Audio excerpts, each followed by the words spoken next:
Hebrews chapter 7 verse 25. He ever lives to make intercession for us. He pleads on behalf of a suffering person or a sinful person. Early in my life, this has been my great privilege. The very first time I saw the Lord Jesus Christ, when he walked into my room, that very circumstance was a circumstance that was of intercessory prayer. That one day in the 3rd week of November 1983, I had gone into my prayer closet to fast and pray the whole day for the 300 odd people that had written for prayer. So I took all the letters into my closet to pray. So I waited on God the whole day, fasting, praying, worshiping, meditating the word. And the last hour that I was going to spend time was for intercessory prayer for all those needs. So I knelt down and I remember praying these prayers. I prayed, Holy Spirit, I'm going to pray for all these letters right now. Please fill me with the spirit of intercession and help me to pray. As I was about to finish that prayer, I heard the sound of the doorknob being turned. Normally nobody comes to disturb me or knock on my door when I am in prayer. I pull away all the telephone cords. I switch up my mobile phone and throw away. 99% of the time my mobile phone is always switched off. Always, everything get rid of. Not a single person should come and disturb me when I'm in prayer. Then when I heard the sound of this doorknob being opened, I was surprised. Who is this person trying to come and disturb me? And when the door was opened, now this is real. This is no more vision. This is really, it is taking place. As real as you see me standing before you. And when the door opened, the Lord Jesus Christ stepped in. I was shocked. Now all this while I was hoping, praying to see the Lord. When suddenly when he came, I was just too shocked. Because what I saw the Lord Jesus Christ was totally different from whatever I had imagined before. You know, we all have different kind of imaginations how the Lord Jesus looks like. Do you? But let me tell you, you'll be greatly shocked. He is most beautiful beyond description. And he was wearing a beautiful blue robe. And he closed the door and he walked straight towards me. I was still kneeling and shocked looking at him. Very gentle, very graceful walk. His face shining with light. Beautiful rosy red cheeks. And hair resting on his shoulder, golden brown in color. He came and stood. I just looked up at him. Didn't know what to say. Good morning or good evening or what to say. I didn't know. Praise the Lord or what to say. I didn't know. I was also afraid to be very casual to say, I'm so glad to meet you, Lord. I did not speak anything mainly because I was just shocked. Shocked and awed by the beauty that was on him. You know, the scripture says he is the fairest of 10,000. Have you read the scripture? But I tell you, that scripture is not very accurate. He is more than that. Fairer, more fairer than that. And when the Lord Jesus came, he said, I have come to pray with you. I was very surprised. I've never ever heard any teaching or doctrine or theology like that before. So before I could react and say anything, Jesus did something that greatly shocked me. He knelt down beside me. And then he said, take your hands and put on the letters.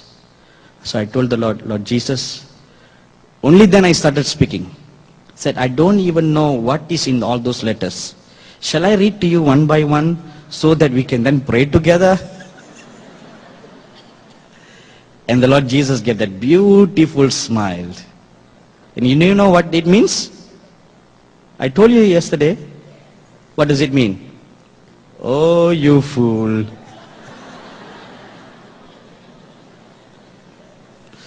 So gracious. Even that smile is filled with love. And I was so close and I looked into his eyes. Beautiful sea blue eyes. And he looks so transparent. When you look into the eyes, it seems that you can see for miles deep into the eyes, never ending. Beautiful eyes. And he said, put your hands on those letters. And when I did, he laid his hands on my hand. He said, now let us pray. He lifted up his head. And when he did, he began to sigh and groan. That's all. For one entire hour. Sighing and groaning, sighing and groaning. And tears were rolling down his eyes like rivers. I learned how to intercede by looking at the Lord Jesus. Every time when we have prayed together, whether on this earth or taken up to heaven, his method of prayer is always the same. Groanings and sighings in prayer. Sometimes words come out of his mouth, but all the words are filled with love and compassion. That is the ministry of the Lord Jesus prayer. Interceding one by one by one. When he is through with the first prayer, he will turn and say, now this is the answer you shall write to that letter. One by one we went through all the 300 letters. Not like what many preachers, including me, we do today, no? Lord, we pray for all these requests. In our rushy, wishy world that we live, we like to group them all together. I have been guilty of that. I am not pointing my finger at anybody else, you know. I am pointing my finger straight at me. I myself am guilty of that. That is why I try to put aside seasons of fasting and prayer, where I can individually pray for every one of them, not having to rush through. I seldom give appointments to meet people, because that robs my time. My call chiefly is to pray for people. So I bend my knees to wait on him. As according to my office as a prophet, I must wait at God's feet to listen to what he says, then come and speak to you. I must prepare myself as his mouthpiece, so that every word that I speak does not come from my flesh, but I'm just like a trumpet. Then he blows his sound, which will be crystal clear for all to hear, not mixed with my flesh. And we went through all the 300 letters. And when we were through, he stood up, he laid his hands on me, and he prayed a wonderful prayer of blessing. From that day, my spiritual eyes were permanently opened. And whenever I close my eyes to pray, I always see the Lord Jesus. And when I see his face, I keep on pleading with him until he says, yes, that prayer is granted. Until I hear him say that, I never let go his feet. Keep on holding his feet and say, yes, I will do this because you ask. That is how the Lord Jesus Christ's ministry of intercession is. And that is the word entunchano, meaning to make intercession, plead with a person. The fourth Greek word is huperentunchano. I hope I'm pronouncing all these Greek and Hebrew words correctly, no? They are always Greek to me.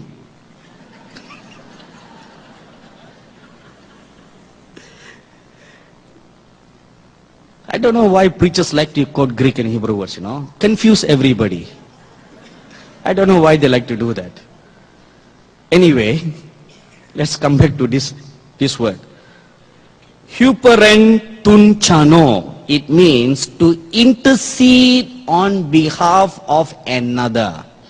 Romans chapter 8 verse 26. That is the work of the Holy Spirit.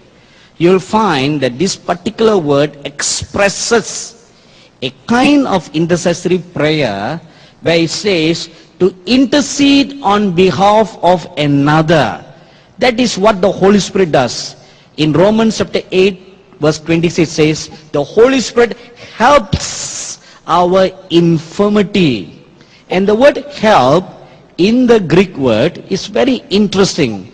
It's not like you understand come to work together with you. It conveys a concept like this. The Holy Spirit comes and stands by your side, puts his arm around you and holds you close to his chest and upholds you. Which means you are not praying in your strength. He holds you close and lifts you up. So together you become one with him. You become one with him, he then prays through you. With groanings, utterings. Have you seen some real intercessors? When they intercede, they are rolling on the floor, they are just groaning and uttering. No words comes out of their mouth. That is a deep level of intercession where the Holy Spirit comes upon them and takes hold of them. For lack of a better word, let me use the word possess. The Holy Spirit possesses them. You know, if the evil spirits can possess people, why can't the Holy Spirit do that? Isn't it? Why should we be afraid of the word possess? Isn't it? The Holy Spirit takes hold of us and he uses us, our human organs and our human cord, to pray and intercede. Now these are the various definitions of the word intercession. Now let us all put them together and come with one simple basic definition. The art of intercession or the act of intercession means it is the act of meeting with God by falling before him for pleading on behalf of another. Let me repeat to you one more time.